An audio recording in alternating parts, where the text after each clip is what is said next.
Hello दोस्तों, welcome back to the channel Srishti study point. एक बार फिर से मैं हाजिर हूँ साइंस के इंपॉर्टेंट क्वेश्चन। आज की वीडियो में भी 20 से ज़्यादा क्वेश्चन आपको देखने को मिलेंगे और क्वेश्चन आप यहाँ पर देख रहे हैं, जो भी क्वेश्चन मैंने लिए हैं वो किसी न किसी एग्जाम में आए हुए हैं, विज्ञान के ये क्वेश्चन। तो अगर वीडियो आपको अच्छी लगे तो लाइक कीजिएगा, चैनल पर नए हो सब्सक्राइब कर लीजिएगा। एग्ज़ाम डेट आप देखिए, ज़्यादातर एग्ज़ाम की जो है डेट को बता दिया गया है कि कब कब ये एग्ज़ाम होंगे, और जिनकी पता नहीं चली उनकी डेट भी आ जाएगी क्योंकि इलेक्शन जो है वो ख़त्म हो चुका है।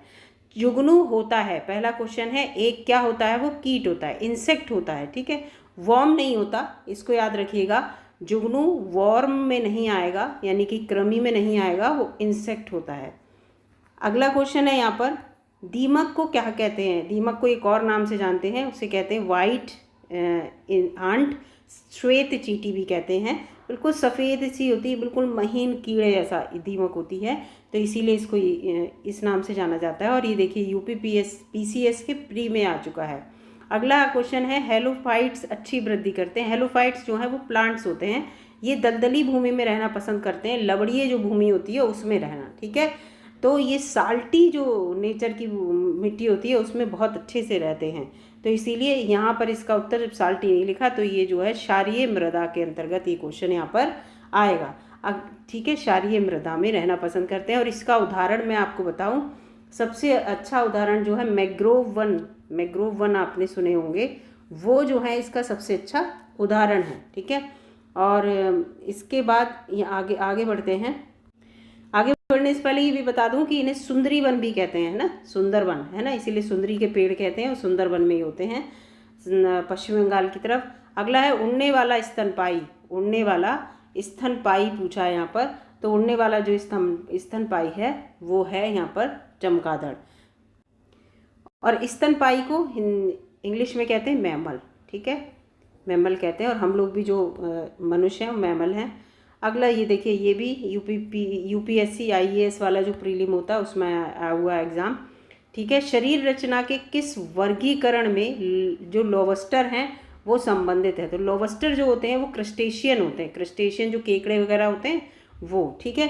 तो लोबस्टर उन्हीं के जो वर्गीकरण में लोबस्टर क्रस्टेशियन से संबंधित होते हैं। यूपीपीसीएस में आया हुआ क्वेश्चन है। अगला क्वेश्चन है, जब हम बकरी या भेड़ का मांस खाते हैं, हम लोग जब खाते हैं, ठीक है, तो हम कौन से उपभोक्ता हो जाते हैं?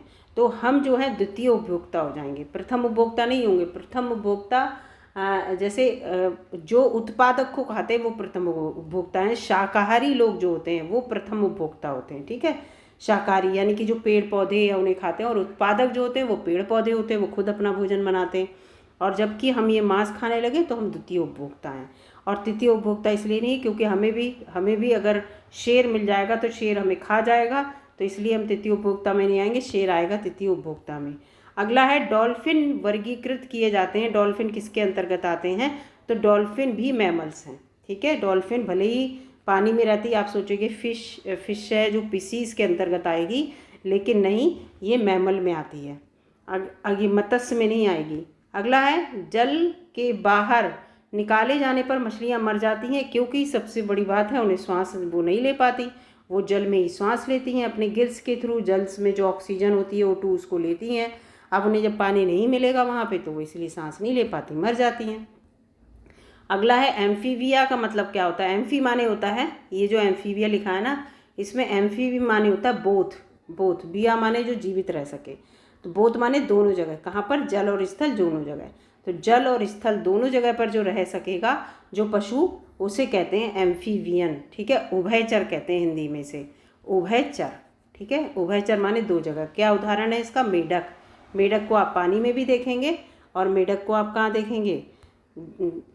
स्थल पर भी। आर्कियोप्टेरिस बड़ा सा पक्षी जैसा एक वो हुआ करता था जानवर, लेकिन अब नहीं है, विलुप्त हो चुका है वो। तो वो जो बीज की कड़ी, किसके बीज की कड़ी कहा जाता है?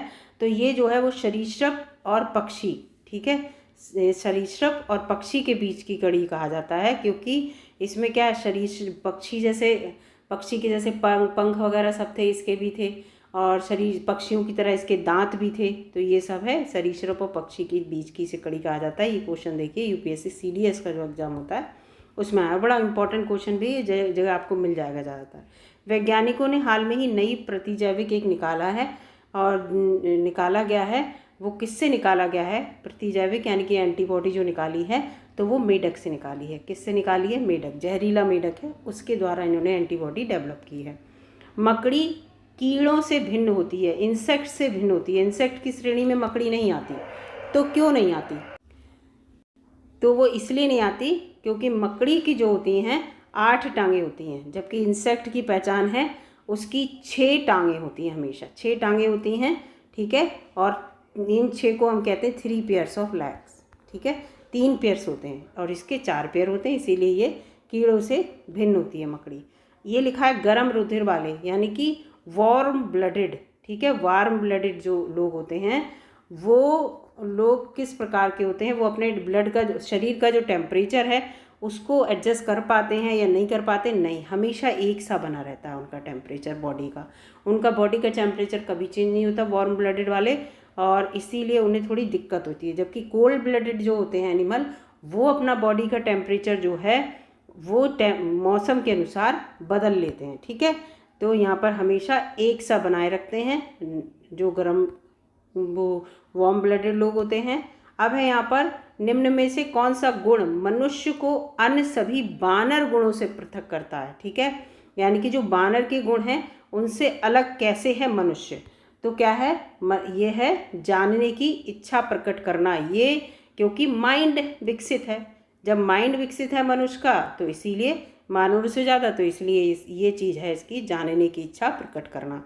और सब तो ये चीज़ जो है ये जो कैरेक्टर हैं वो एक से लग रहे हैं, लेकिन मनुष्य में ये चीज़ है माइंड ज़्यादा विकसित होने की वजह से जो उत्सुकता होती है जानने की वो मनुष्य में होती है, और जानवरों में आपने जो है वो नहीं देखी होगी। निम्न में से कौन सा जीव अपनी त्वचा से सांस लेता है? तो यहाँ पर आंसर आ गया मेढक। मेढक जो है अपनी स्किन से सांस लेता है, याद रखिएगा। अब आपको बताएं मेढक क्या है? हाइबरनेशन में चला जाता है। हाइबरनेशन मतलब जब उसका मौसम नहीं होता है, बारिश का मौसम नहीं होता तो आपको मेढक नहीं दिखते, तो ये कहाँ चले जाते हैं? हाइबरनेशन कहलाती है, यानी कि ज़मीन के अंदर चला जाता है मेढक, बहुत गहराई में, जहाँ उसे क्या मिले? गीली मिट्टी मिलती हो, जहाँ मिट्टी में क्या हो? मिट्टी जो है उसमें नमी हो, उस नमी को क्या करता है? उसकी स्किन से, अपनी स्किन से सांस ले लेता है वो, याद रखना। और खुले में अगर होगा वो तो वो अपने वैसे ही हम लोगों की तरह इसके लंग्स वगैरह सब होते हैं, उनसे सांस लेता है। तो ये चीज़ याद रखिएगा, स्किन से सांस लेता है मेढक, ये इसकी क्वालिटी रहती है। किस प्राणी के प्लाज्मा में ब्लड सस्पेंडेड ये होता है या बनता है? तो इसका आंसर भी यहाँ पर क्या है? मेढक। मेढक में जो प्लाज्मा में ब्लड जो है वो बनता रहता है, ये चीज़ है। निम्नलिखित में से कौन सा युग्म ठंडे रक्त वाले जानवरों की श्रेणी में आता है? यानी कि अब देखिए कोल्ड ब्लडेड होते हैं, तो ये कौन से जानवर होते हैं? तो मेढक, मेढक ढा बनेगा, मेढक और सांप, ये कोल्ड ब्लडेड होते हैं। जैसा टेम्परेचर होगा अपने आप को वैसा ढाल देते हैं हर मौसम में। आपको ऐसे नहीं दिखेंगे ये सांप कि ये वार्म ब्लडेड है, तो इन्हें अगर वो यहाँ पर रह रहे हैं इस जगह पे, तो यहाँ से उन्हें दूसरे देश में जाना है, उसी टेम्परेचर की ज़रूरत पड़ेगी, माइग्रेट करना पड़ेगा, नहीं, वो अपने उसी एरिया में रहते हैं। ठीक है, तो इस युग्म के अनुसार है। वैसे तो आपको बता दूं कि कोल्ड ब्लडेड लोग बहुत सारे होते हैं, जैसे हम लोग हैं, हम लोग भी कोल्ड ब्लडेड हैं। अगला है मेढक कोल्ड ब्लडेड एनिमल है, तो ये बात जो है बिल्कुल सही है, यहाँ पर एक क्वेश्चन आ गया, बिल्कुल सही है। पक्षी उड़ने के समय जब इधर उधर अपने आप को करने के कारण गिरने लगता है तो वो कैसे बचता है? मान लीजिए उड़ता है तो इधर उधर आपने देखा हल्का फुल्का होता है, तो उसका कॉमन सा आंसर है अपने पंखों को वो फैला लेता है, उसका बैलेंस बन जाता है, और जब एक बार बैलेंस बन जाता है तो सीधा उड़ता चला जाता है। ठीक है, पंखों को तभी एकदम पक्षी फैलाता है जब उसे उड़ना होता है अच्छे से। किस प्राणी के जीवद्रव्य में हीमोग्लोबिन जो है वो घुल जाता है, मिल जाता है? तो ये है केचुआ। तभी केचुए में कहते हैं खून नहीं होता। जो लोग आपने कभी केचुए का डिसेक्शन किया होगा तो उसमें कभी ब्लड नहीं निकलता। क्यों? क्योंकि उसका हीमोग्लोबिन जो है उसके साइटोप्लाज्म में मिल जाता है, जो उसकी सेल में प्रेजेंट होता है जीवद्रव, उसके अंदर वो मिल जाता है, और उसका रेड जो आपको दिखेगा कि हम लोगों में खून बह रहा है अलग से बह रहा है नलियों के थ्रू, इसमें नहीं बहता है। इनकी कोशिकाओं में जो हीमोग्लोबिन है वो जीवद्रव में मिला हुआ रहता है। शार्क मछली में कितनी हड्डियां होती हैं? बड़ा इंपॉर्टेंट क्वेश्चन, अच्छा क्वेश्चन है। कोई भी हड्डी शार्क मछली में नहीं होती है।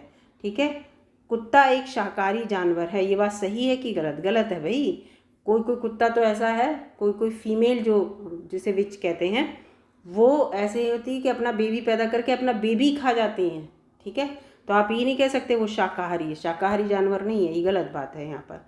इसके बाद है कि कौन सा पक्षी ऐसा है जो क्या कहते हैं दुग्ध उत्पादित करता है, जैसे मैमल्स में होता है कि फीडिंग कराते हैं, अपने बच्चों को दूध पिलाते हैं, तो पक्षियों में ऐसा कैसे है? जबकि मैमल्स की तो पहचान ही है, इसीलिए उन्हें मैमल्स कहा गया है, स्तनधारी कहा गया है, इसीलिए तो स्तनधारी कहा गया है।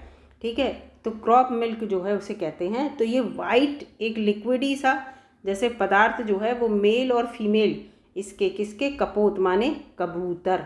ठीक है, कबूतर के जो हैं वाइट लिक्विड जैसा सिक्रीट करते हैं ये अपने बच्चों को फीड कराने के लिए, और मेल और फीमेल दोनों के केस में है यहाँ पर, मेल और फीमेल दोनों। ठीक है, याद रखिएगा। तो वो उसी को ये लोग दूध जैसा कहते हैं, और इसी को क्रॉप मिल्क या फसल दुग्ध कहते हैं। फसल दुग्ध भी लिख के आ जाए तो भी आप समझ लीजिएगा, या फार्म दुग्ध भी लिख के आ जाए तो भी वो है किससे ही संबंधित? कबूतर से संबंधित। तो ये क्वेश्चन बड़ा इंपॉर्टेंट है और ये एग्जाम में देखिए आया हुआ भी है। बच्चे बड़े परेशान हो गए होंगे कि इसका आंसर क्या होगा। तो इस तरह के क्वेश्चन मैं यहाँ पर लेके आई हूँ और आगे की वीडियो में लेकर आऊँगी। अगर वीडियो आपको अच्छी लगी दोस्तों लाइक कीजिएगा, चैनल पर नए हो तो सब्सक्राइब कर लीजिएगा। मिलूंगी अगली वीडियो में, तब तक के लिए नमस्कार, धन्यवाद।